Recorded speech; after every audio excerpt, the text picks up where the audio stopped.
Alito Chimachukma, this is Chief Steve coming at y'all with another episode of True Story. We got a really interesting one for you guys today, but before we get into it, make sure you guys like this video, hit that thumbs up, don't forget to subscribe, hit that notification bell as well, so whenever I drop these bombs, you'll be the first ones to grab them. Probably also see our new logo, the Cash App, YT Chief Steve. If you plan on donating, any amount of donation would be very significant and appreciated for the community. All right, with all that being said, without further ado, let's get into it. History is a cycle, and everything we see today has deep roots in the past. The War of 1812 wasn't just about America fighting Britain. It was a turning point in the battle of true independence, especially for Black Americans who are now declassified as American Indians. This war set the stage for a greater struggle, one that continues today in the fight for recognition, cultural identity, and self-determination. And now, with Samuel L. Jackson being depicted as Uncle Sam in Super Bowl 59 and Kendrick Lamar's powerful performance, we're seeing history come full circle.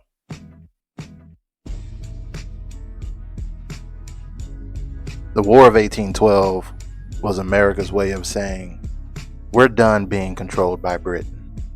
It was the second fight for independence, but this time it wasn't just about white Americans. The war was heavily influenced by the efforts of Black Americans who are now declassified as American Indians, many of whom fought on both sides, trying to secure their own freedom and protect their lands from further colonization. Britain armed the American Indian nations to resist the U.S. expansion. The U.S. government, in turn, used American Indian soldiers in key battles, particularly in New Orleans, where the Super Bowl took place. New Orleans, and this is where Andrew Jackson's forces, many of whom were so-called Black, which we know are American Indian, secured a major victory for Andrew Jackson and later sealed his presidency. This war shaped the power dynamics of the U.S., leading to the forced removal of copper-colored American Indians from their lands under policies like the Indian Removal Act in 1830. But in short, this war was not just about the United States versus Britain. It was about land, identity, and the survival of the original people of America, the Black Americans, who are now declassified as American Indians.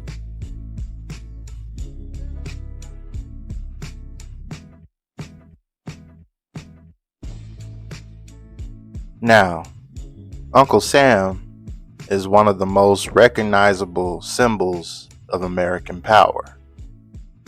But what most people don't know is where exactly he comes from and how his origins are directly tied to the War of 1812.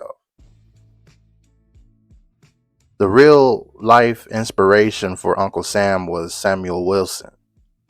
Samuel Wilson was a meat packer from Troy, New York. Now, there's not a lot of portraits or things widely available of Samuel Wilson, so I couldn't get that. But this later on became the depiction of Uncle Sam. During the War of 1812, Wilson's company, Samuel Wilson, who was a meat packer, his company supplied barrels of beef to the United States Army. These barrels of beef were stamped with the U.S., with U.S., to mark them as government property. But the soldiers began joking, and you know how we joke. and how we felt about this corporation at one point. The soldiers began joking that US didn't stand for United States. It stood for Uncle Sam. So they started calling him Unc. Now that's Unc Sam, that's Uncle Sam. He providing the meat. So it stood for Uncle Sam Wilson. And from there, the name stuck as a reference to the federal government.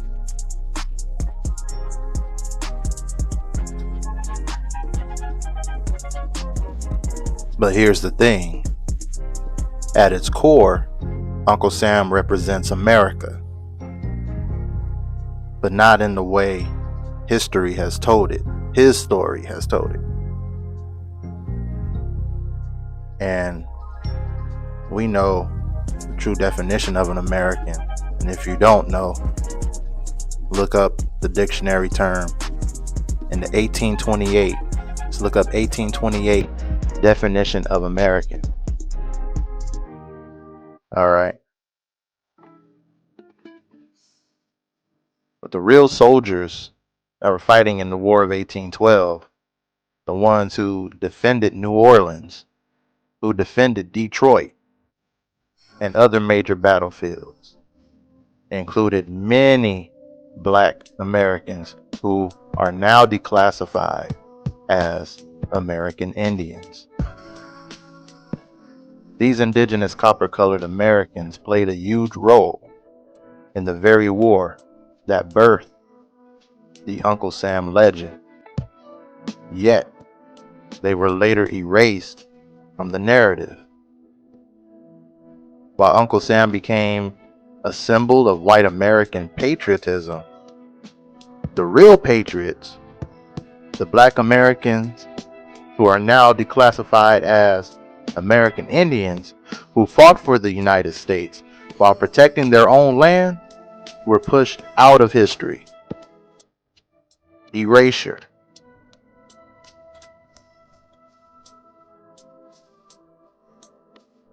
And this is why Samuel L. Jackson's portrayal of Uncle Sam at Super Bowl 59 was so powerful. It wasn't just a cool moment. It was a symbolic reclamation of that image. It was a statement. And that statement is, we are America. We are the true sons and daughters of this land. We are still here. The fact that one of the greatest actors of our time, Aniji, an indigenous copper-colored man, stood as Uncle Sam on the biggest entertainment stage in America is poetic justice.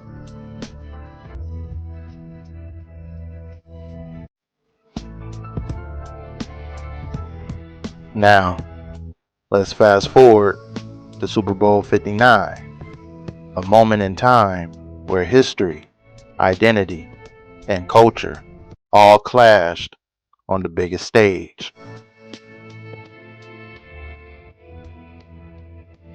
Kendrick Lamar's performance wasn't just a rap set, it was a declaration. He represents the modern voice of the Black Americans who are now declassified as American Indians.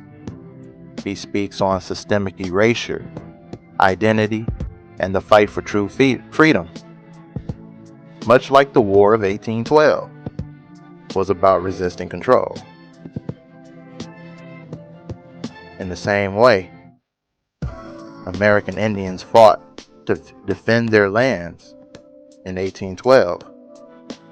Same way that they fought to defend their lands in 1812, Kendrick is using his platform to fight for recognition, truth, and cultural restoration. And what's wild is the entire performance lined up with the themes of the War of 1812. Fighting for true independence. Just like the war fought for sovereignty, Kendrick fights for cultural sovereignty. Reclaiming national identity.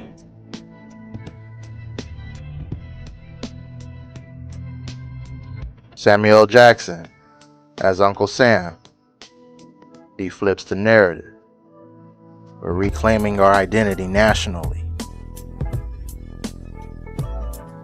And the recognition of hidden history.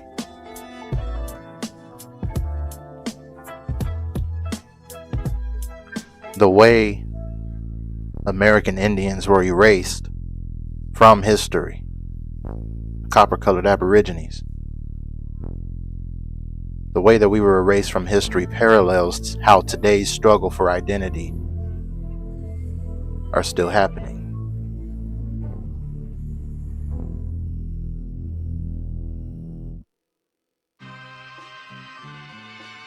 Alright, y'all, so before I wrap this up, I want to give my deepest congratulations to our brother Kendrick Lamar for the historical, or should I say, true historical run that has been on as of late, that he's been on as of late.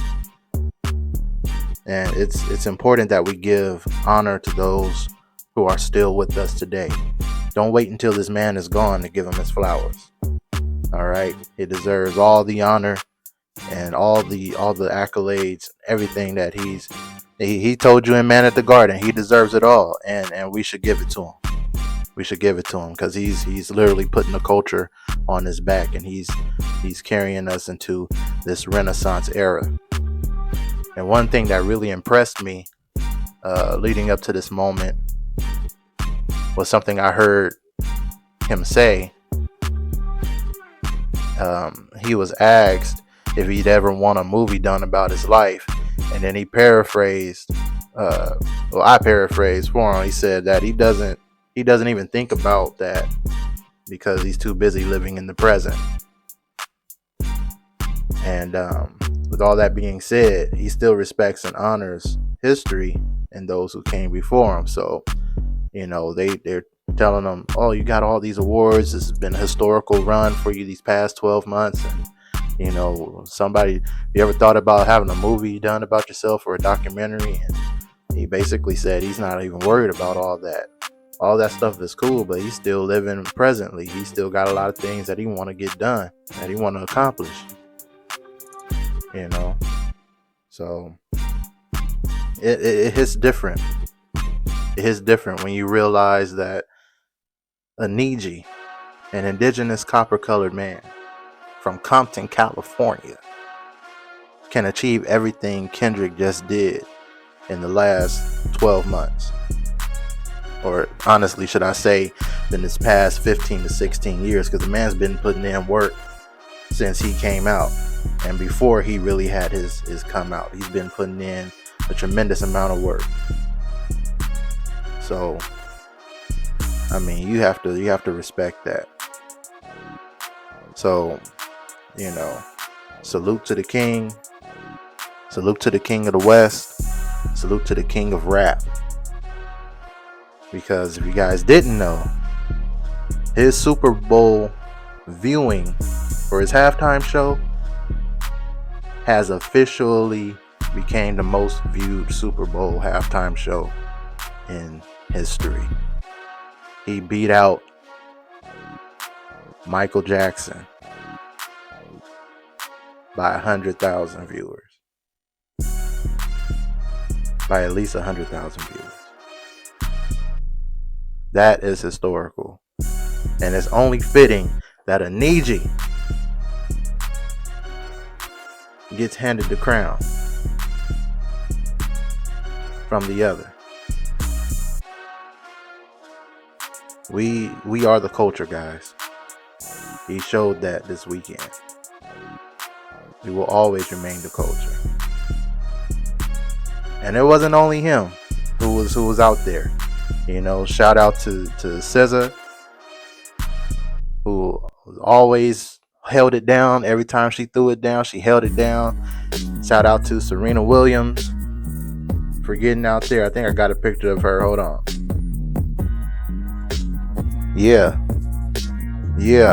Shout out to Serena Williams, another California Aborigine, another Compton native. You feel me? Going out there and hitting our tribal dance. This was symbolic. And Serena Williams and SZA holding it down with Kendrick. It just shows you that we always have to lead with our women to get the point across, to bring truth into manifestation. We always need the balance of masculine and feminine energy. You heard it here. You heard it from Chief Steve. This ain't no fresh and fit masculine toxicity, alpha male type bullshit. We don't deal with that stuff out here. We deal with balance. And in order to bring truth, you can quote me on this. In order to bring truth into manifestation, we always need the balance of masculine and feminine energy. This was key to making sure that the message that was given by Kendrick and by all of our performing artists, that it would be properly received, not only from a visual perspective, but on a quintessential or spiritual perspective. You feel me? So much honor, congratulations, and adoration to both of our beautiful Nijis, to both Serena and SZA. All right.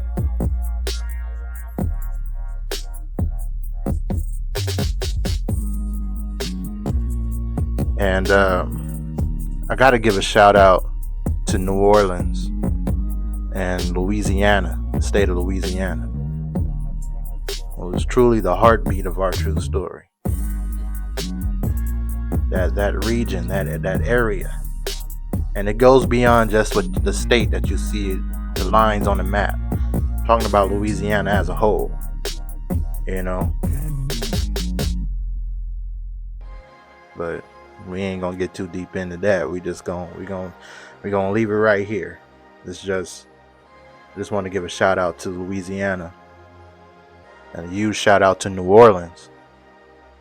I was once a battleground, but now a place of renaissance, a place of true artistry, creativity, in our culture. So shout out to New Orleans and the state of Louisiana for once again being a beacon of light and the most hospitable host of our true story throughout all the years, and especially during this weekend. And from St. Augustine High School's marching band, that everything that transpired before the halftime show, the pre-game, the pre-kick show, if you were there to see it, was amazing. St. Augustine High School's marching band, that was amazing, truly amazing to see. Because when I moved out here, I'm a bando. I'm a band geek. Growing up in North Long Beach, the thing that kept me alive was music. And then when I moved from North Long Beach to the Central Valley of California, at the age of 15, it was a huge culture shock. I went from a hood to basically a house in the middle of orchards. You know what I'm saying? So, one thing that really got me through that challenging time in my teenage years, and even up to now as a man, is music. Music has always been a grounder for me. It's always been something that got me through. And marching band, jazz band, when I was younger, I used to participate in those things, and that's what kept me afloat, kept me going, kept me motivated to stay in school. So it was powerful to see a high school marching band on the biggest stage of them all, on the Granddaddy field, the Super Bowl. Just putting myself in those shoes and just trying to imagine being on that field and performing it brought tears to my eyes. I had to like stop watching for a minute and get my shit together, because it was really emotional, to just see our youth living out a dream. You know what I'm saying? Bringing dreams into reality and having that opportunity to be a part of our true story of history. You know what I'm saying? So that was powerful. That was great to see. And they weren't alone either. As you can see right here, the Chiefs were out there, you know, our Chapalutas, you know, our Comanches and other tribes out there, and that's indigenous to the New Orleans, Louisiana area. The culture was fully represented, and this was an absolute honor to see. You know, our Nijas was out there. They was representing from, St. Augustine High School Marching Band, Legacy, the legendary Legacy was out there. She did the Negro National Anthem, which is our anthem. We should call it the American Indian National Anthem, because it is our anthem. And when you look at the lyrics, the full lyrics of that anthem, you will see how it is ours. How it truly is ours, and the true deep meaning behind it. And I might do a breakdown on it. If you guys ask for it, I'll give it to you. Let me know in the comments below. I'm more than happy to break that down. But Legacy, legendary, iconic Amerindian singer that's in our community. I truly appreciate her and the choir. Let me see if I can get the name of that choir.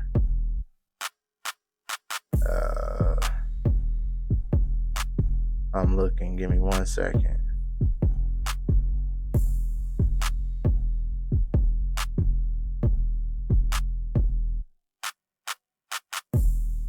That choir is called the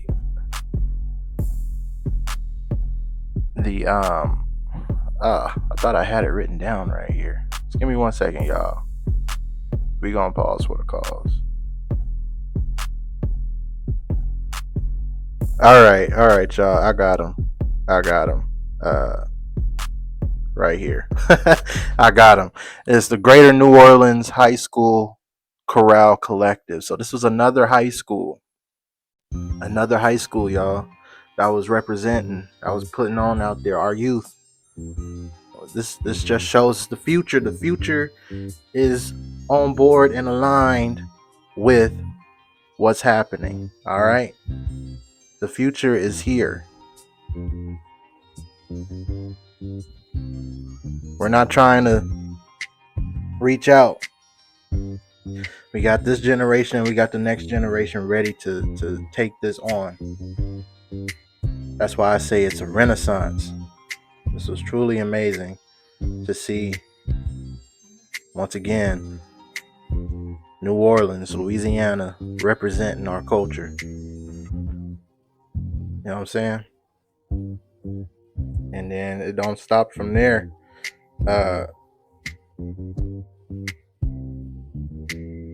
John Batiste, my man John Batiste, he's now becoming a legend in himself, in his lane. He put some funk and some soul on the national anthem like never before, and that was much appreciated. He had them palm colored folks. he had them looking like, man, they can't deny us. No one can deny us now. You know what I'm saying?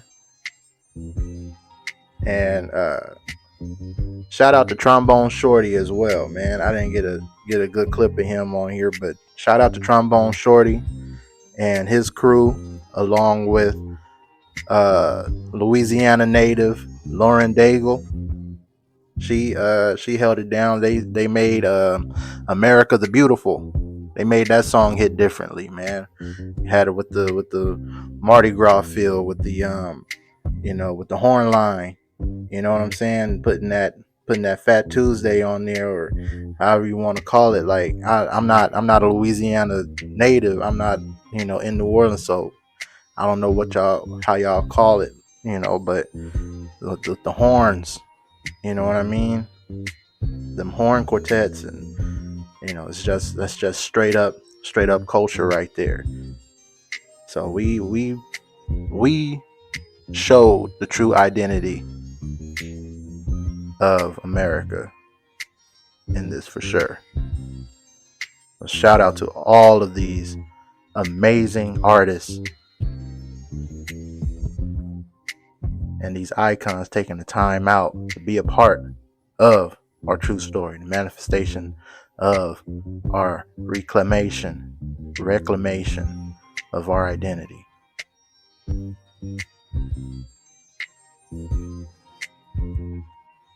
We are in another renaissance, and this time it's ours. It's crazy to think this is only the beginning, not just for Kendrick, but for every artist who stood on that stage. They didn't just make history, they brought our true story to the forefront. And I've been asking for this moment for years, and now we are here. We are officially in another renaissance, but this time we are reclaiming our true identity. We are expressing our cultural essence boldly, fearlessly, and unapologetically. And make no mistake, questions will be asked, conspiracies will be thrown around, and of course, the haters are gonna hate.